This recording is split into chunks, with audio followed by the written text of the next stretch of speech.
मेरी ज़िंदगी में तो ऐसे ऐसे वाक़यात हुए हैं कि कभी कभी मैं बैठ के जब सोचता हूँ तो मुझे एहसास ही नहीं होता। एक्चुअली जब मुझे इस बात का एहसास हुआ कि मुझे पढ़ना चाहिए, तब मैं जो है नेशनल लाइब्रेरी में जाकर अपना नाम लिखवाता हूँ। मेरा आईडी कार्ड भी बनता है। और जब कभी भी कॉलेज की छुट्टी होती, मैं सुबह 10 बजे नेशनल लाइब्रेरी चला जाता। नेशनल लाइब्रेरी आप लोगों ने देखा ही होगा, अगर नहीं देखे हैं तो मैं आपको बता देता हूँ। आप लोग अलीपुर जू गए हैं कभी? हाँ, अलीपुर जू जाइएगा। अलीपुर जू का गेट के सामने खड़े हो जाइएगा और अपना लेफ़्ट हैंड ऐसे उठाइएगा और 90 डिग्री पे अपना गर्दन को घुमाइएगा तो एक सामने गेट नज़र आएगा, उसमें लिखा होगा नेशनल लाइब्रेरी। इंडिया में नेशनल लाइब्रेरी हमारे कोलकाता में ही है। आप लोग जा सकते हैं। उसमें नाम लिखवाने के लिए यानी एंट्री करने के लिए कोई फ़ीस नहीं लगती। बस आप अपना नाम लिखवाइए। उसके लिए क्राइटेरिया ये है कि आपका उम्र एज जो है 18 साल से कम नहीं होना चाहिए। जब मैं वहाँ जाता पढ़ने के लिए सुबह 10 से, एक अजीब सा जुनून था मुझे। सुबह 10 से शाम को 5 बजे तक बैठकर मैं पढ़ा करता था। जब मैं रोज़ पढ़ रहा था तो एक दिन मेरे साथ ऐसा हुआ कि मेरे दिमाग घूम गया। क्या बताएं आपको, दिमाग काम करना बंद कर दिया मेरा। क्या मैं देखता हूँ कि बहुत सारे लोग हैं जो सुबह को आते 10 बजे के करीब, 10-11 बजे के करीब आते और दिन भर बैठ के पढ़ते रहते। हज़ारों लोग पढ़ रहे हैं और एक पिन ड्रॉप साइलेंट। मैं भी अब कोई भी किताब उठाता, कोई भी किताब मुझे अच्छी लगती, मैं लेके बैठ जाता पढ़ने के लिए। एक दिन मैं क्या देखता हूँ कि एक ज़ईफ़ आदमी सफ़ेद कपड़े पहने हुए है, ठीक से चलने नहीं पा रहा है, हाथ में डंडा लिए हुए है, धीरे धीरे आता, किताब निकालता और मेरे डेस्क के सामने वाले बेंच में बैठ जाता और बैठ के पढ़ने लगता।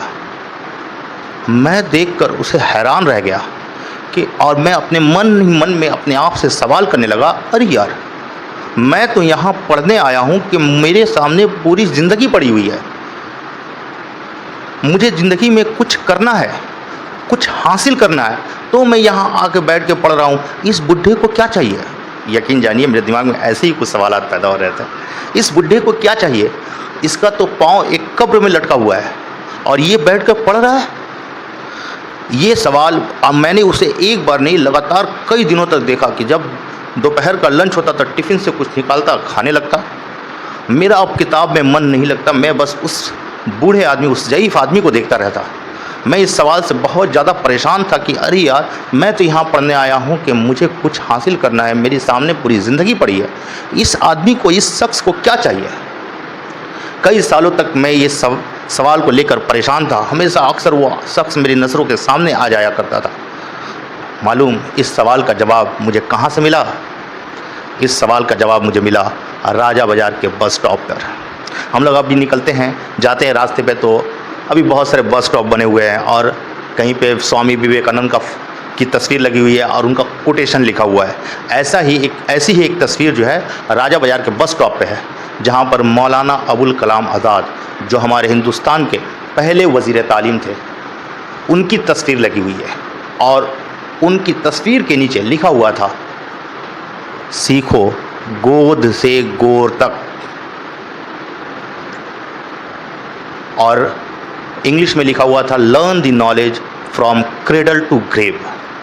जब मैं ये कोटेशन पढ़ता हूँ तो मेरे दिमाग में जो सवालात चल रहे थे कि आखिर वो बूढ़ा शख्स पढ़ाई क्यों कर रहा था, मेरे दिमाग में ये सवाल का जवाब आ जाता है कि अरे यार, ये तो कोटेशन मौलाना अबुल कलाम आज़ाद ने कहा था कि सीखो यानी तालीम हासिल करो माँ की गोद से कब्र की गोद तक।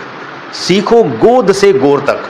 गोद मतलब माँ की गोद और गोर मतलब कब्र की गोद, यानी तालीम हासिल करना शुरू करो माँ की गोद से लेके कब्र की गोद तक। ये इस चीज़ को जो लोग मजबूती से पकड़े हुए हैं वो लोग कामयाब है और हम लोग इस चीज़ को छोड़ दिए हैं, जिसकी वजह से आज हम बहुत परेशान हैं।